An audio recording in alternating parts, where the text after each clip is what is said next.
यदि मूर्खों की बजाय बुद्धिमानों को ढूंढने का लक्ष्य होता तो ये कार्य आपका क्षण भर में हो जाता। वो कैसे? अरे हम है ना, और हमारा विभाग एक से एक चतुर अधिकारी, एक से एक सुजान दरोगा और एक से बढ़कर एक सिपाही, और ऊपर से हम बुद्धिमत्ता की पूरा टकसाल। अच्छे अच्छे शातिरों को हमने कारागृह की हवा खिला दी। एक बार जिसके पीछे हम पड़ जाते हैं, मेरा मतलब कि हर बार हमारी ही नहीं चलती, कभी कभी हमसे भी बुद्धिमान और चतुर लोग आ जाते हैं जो हमें ही मूर्ख बना के निकल जाते हैं हमारे हाथ से, जैसे कि आप। कैसा मूर्ख पुत्र दिया है ऊपर वाले ने। अरे क्या करूं मैं इसका, एक पुत्र और वो भी मूर्ख। अरे मेरे तो भाग्य ही फूट गए। हे भगवान, कौन से पापों का दंड दिया है तूने मुझे। अरे देख कैसे रहा है तू मुझे, हाँ निर्लज्ज कहीं का, खाएगा क्या मुझे। क्या हुआ माई, आप अपने पुत्र को इस तरह क्यों कोस रही हैं? अरे कोसू नहीं तो और क्या करूं, कितना मूर्ख है ये, ढेले की भी अकल नहीं है। अरे विश्वास ना हो ना तो खुद ही पूछ कर देख लीजिए। अच्छा, आप शांत हो जाइए, मैं आता हूँ। आइए।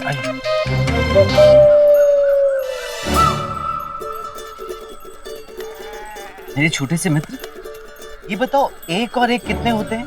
11। संसार में सबसे शुद्ध भावना कौन सी है? घृणा। हमारे राजा कौन? भगवान। देखा अपने इस मूर्ख की मूर्खता की पराकाष्ठा। अरे इस करम जले को इतना भी नहीं पता कि हमारे सम्राट राजा कृष्णदेव राय है।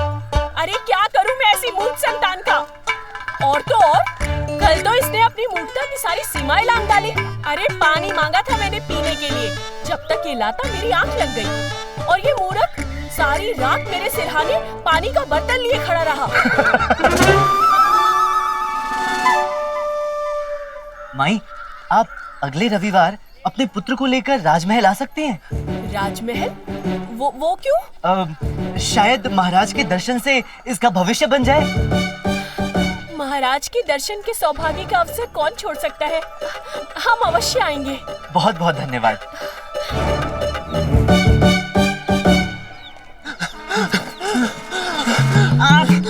आप यहाँ हैं मान्यवर, हमने आपकी खोज में पूरा नगर छान मारा।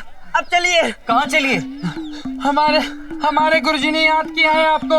तो चलिए। और यदि मैं मना करूं तो?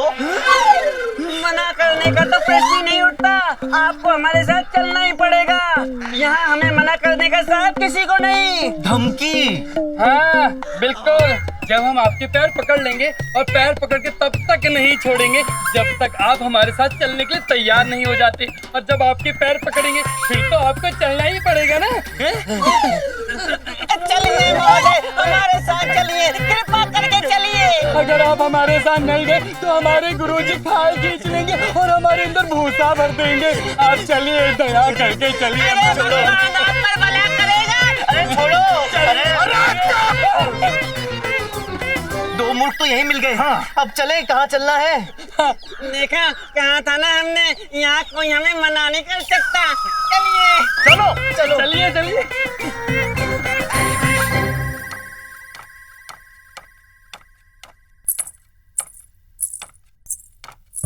प्रिय, कहाँ जा रही हो?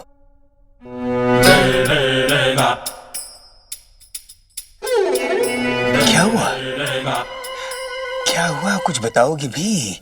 आपने हमें प्रिय कहा। हाँ कहा। स्वयं हमारे भगवान ने हमें प्रिय कहा। हाँ कहा। मेरे पति परमेश्वर ने विवाह के इतने सालों में पहली बार हमें प्रिय कहा। बिल्कुल कहा। धन्य हो गए हम स्वामी, धन्य हो गए। ये तुम हमें बहुत प्रिय हो। हाँ। आखिर अर्धांगिनी हो हमारी, धर्म पत्नी हो। अब तुम्हें प्रिय नहीं कहेंगे तो किसे प्रिय कहेंगे पगली? हे प्रभु, हमें इस खुशी को सहन करने की शक्ति दे। इतनी खुशी में हमारे प्राण ही न निकल जाए स्वामी। हम आज इतने खुश हैं, आज ही हम प्रतिज्ञा करते हैं। ना। आज कोई प्रतिज्ञा नहीं, आज कुछ नहीं। संभवतः आज के बाद तुम्हें प्रतिज्ञा लेने की आवश्यकता ही न रहे। क्यों स्वामी? अतिथि जो आ रहे हैं हमारे घर। अतिथि? पंडित रामाकृष्ण। वो क्यों? तुमसे मिलेगा तभी तो तुमसे हमारे प्राण छूटेंगे। जी? हमारा कहने का अर्थ है कि हम उसे बताना चाहते हैं, उसे दिखाना चाहते हैं कि आज के युग में भी तुम जैसी पवित्र नारी, तुम जैसी समर्पित जीवन संगिनी, तुम जैसी आदर्श धर्मपत्नी भी होती है। परंतु भगवान, अभी तो हम आपकी दीर्घायु के लिए मंदिर जा रहे थे। अतिथि सत्कार से बड़ी पूजा और क्या होगी? छोड़ो, कल चली जाना मंदिर। आज अतिथि सत्कार का धर्म पूरा करो। भीतर जाओ और कुछ जलपान का प्रबंध करो। जाओ। जो आज्ञा स्वामी, जो आज्ञा।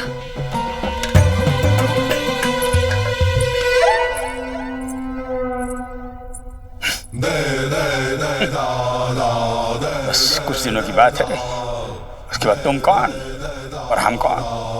हम होंगे पंख फड़फड़ाते हुए स्वतंत्र पक्षी। फड़फड़ फड़फड़ फड़फड़।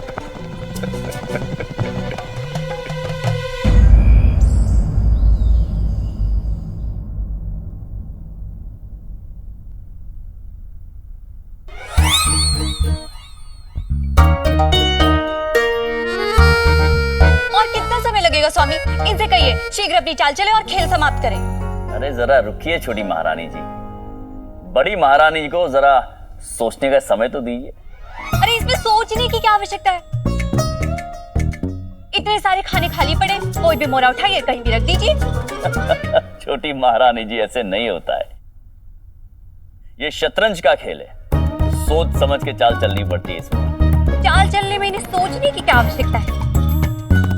चाल चलने में तो माहिर है ये। सुबह से शाम तक इनका कार्य क्या है सिवाय चाल चलने के?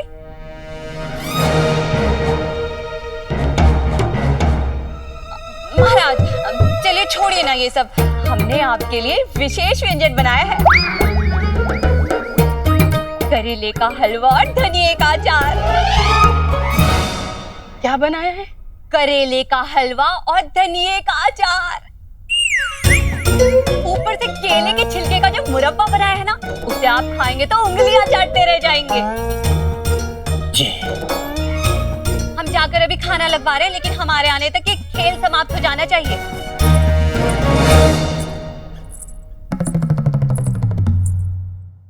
अरे आओ आओ आओ पंडित रामाकृष्ण, आओ आओ, स्वागत है आपका, स्वागत है।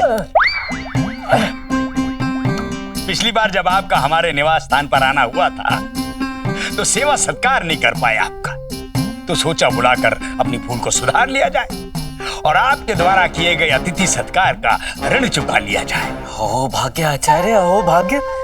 महान राजगुरु तथाचार्य के निमंत्रण का सौभाग्य तो केवल सौभाग्यशालियों को मिलता है भाई। इस निमंत्रण के लिए धन्यवाद आचार्य, किंतु आप भूल रहे हैं कि मेरा यहाँ आना दूसरी बार नहीं, तीसरी बार है?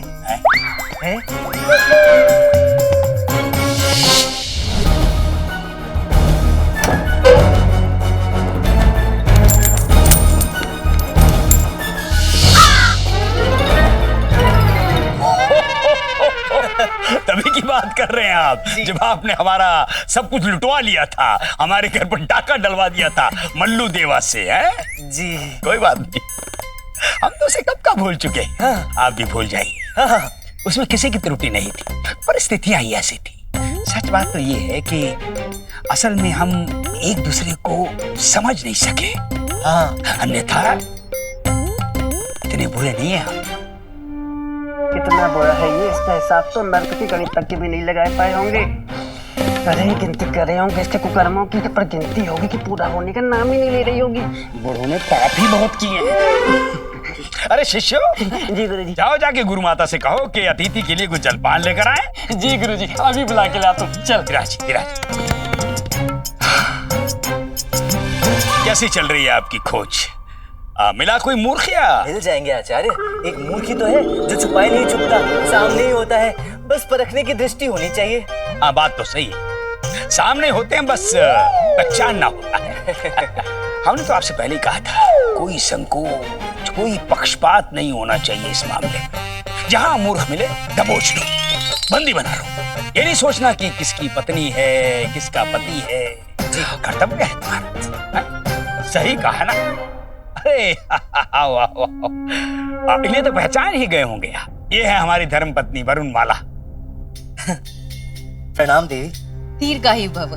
लीजिए जलपान ग्रहण कीजिए। जी धन्यवाद। अरे वरुणमाला, अपने स्वप्न के बारे में इन्हें बताओ। स्वप्न? हाँ, बड़ा कमाल का स्वप्न देखा हमारी धर्मपत्नी ने। बताओ ना अपने स्वप्न के बारे में, इन्हें भी बताओ। बता दे।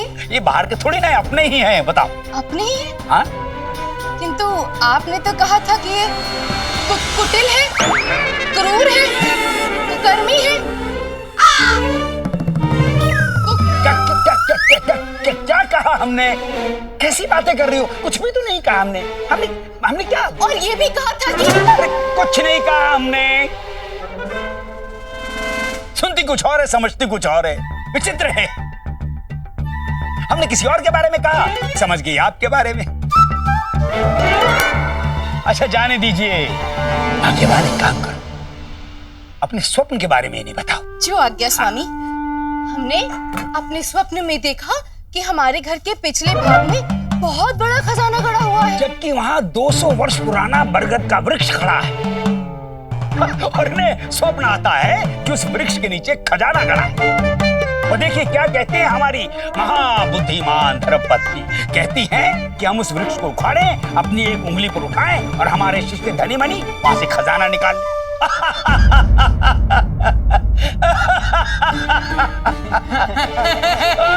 अब बताइए, आपने सुनी है ऐसी मूर्खतापूर्ण बात इससे पहले? हमारी तो हंसी नहीं रुक रही जब से हमने इनकी स्वप्न वाली बात सुनी है।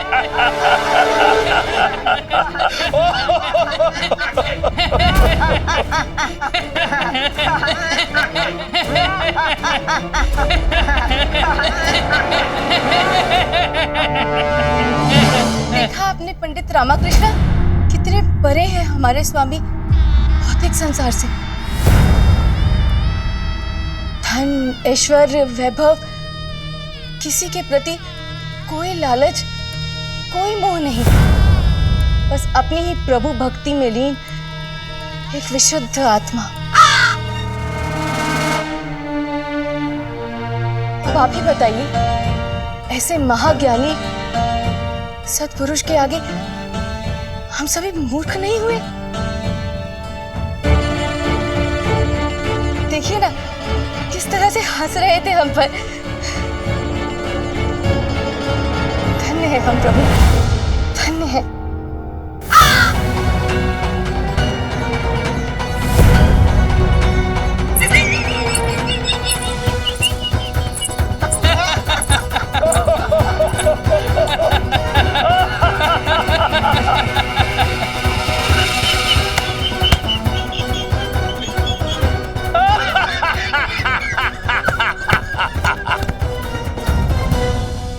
इसमें हंसने वाली क्या बात है आचार्य? संभवतः आपको अपनी धर्मपत्नी में एक मूर्ख दिखाई दे रहा है, किंतु जहां से मैं देख रहा हूं मुझे तो उनमें आपके प्रति अटूट प्रेम, श्रद्धा और विश्वास दिखाई दे रहा है। मैं तो उनके आपके प्रति इस श्रद्धा और विश्वास का मुक्त कंठ से प्रशंसा करूंगा आचार्य। जो उन्होंने स्वप्न देखा बेझिझक आकर आपको बता दिया, क्योंकि उन्हें संपूर्ण विश्वास है कि उनके पतिदेव कुछ भी कर सकते हैं। आपके लिए कुछ भी संभव है आचार्य।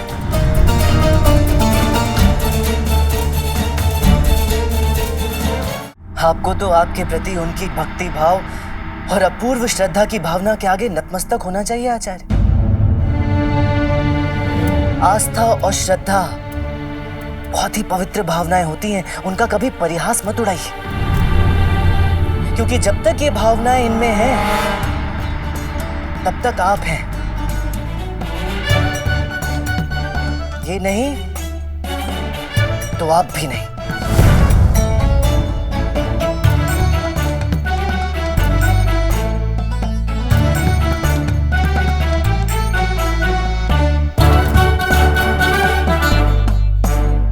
आज्ञा गुरुजी।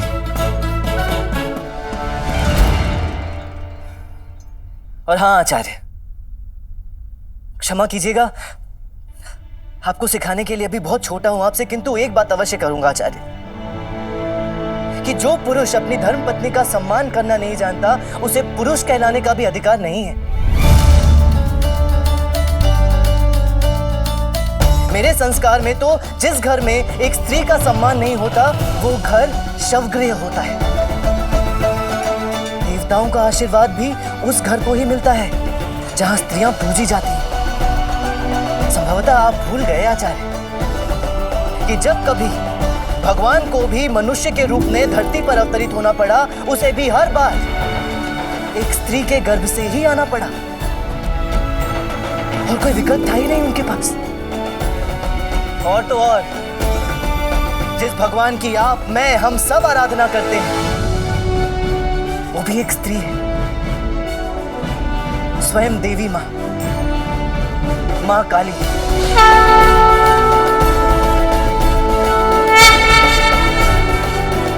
इसलिए स्त्रियों का सम्मान करना सीख लीजिए गुरुवर। आपके आधे पाप वैसे ही क्षमा कर दिए जाएंगे।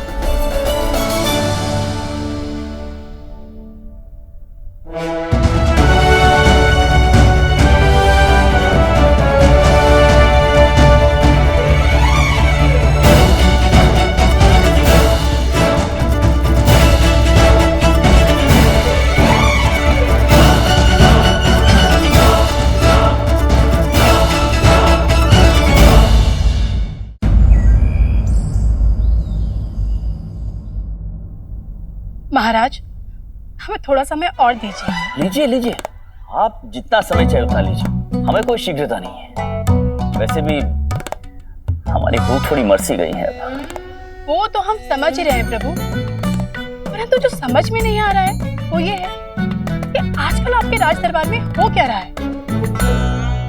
हम समझ पा रहे हैं आप किस तरफ संकेत कर रही हैं बड़ी महारानी जी। पंडित रामकृष्णा को मूर्खों को ढूंढने का जो आदेश हमने दिया है वो तर्क संगत नहीं है।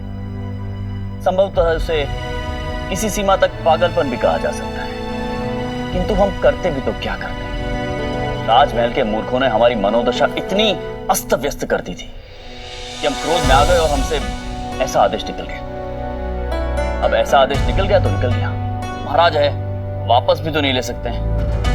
आदेश दे दिया ठीक है, पर आपने रामकृष्णा को उस कार्य को पूरा करने के लिए पूरी स्वतंत्रता दे दी, और स्वतंत्रता भी इस बात की कि वो कहीं से भी कोई भी मूर्ख ढूंढ सकते हैं। क्या कहने का प्रयास कर रही हैं? हम तो सिर्फ यही कहना चाहते हैं स्वामी कि जब तक रामकृष्णा का कार्य पूर्ण नहीं हो जाता, तब तक महल के कुछ लोगों को उनकी दृष्टि से बचा कर रखना होगा। कहीं ऐसा ना हो कि मूर्ख की श्रेणी में रामा के हाथों बंदी बना लिए जाएं। बस। किसकी बात कर रही हैं आप? अयो हमारी। आपने सुना भी है कि हमने कहा क्या है? अब इसमें सुनने की आवश्यकता भी क्या है? आपके पास हमारे विषय में बात करने के अतिरिक्त और कोई विषय भी है? अब ईश्वर ने हमें इनसे अधिक सुंदर, बुद्धिमान और आकर्षक बनाया है, तो इसमें हमारी क्या त्रुटि है? आपको हम एक सलाह दें? जी जी, दीजिए सलाह। कुछ लोगों को कुछ दिन के लिए रामकृष्ण की दृष्टि से बचा के रखिएगा, क्योंकि वो किसी को नहीं छोड़ने वाले। जहां मूर्ख मिला नहीं कि बंदी बनाया नहीं, चाहे वो महल की दासी हो या फिर महारानी।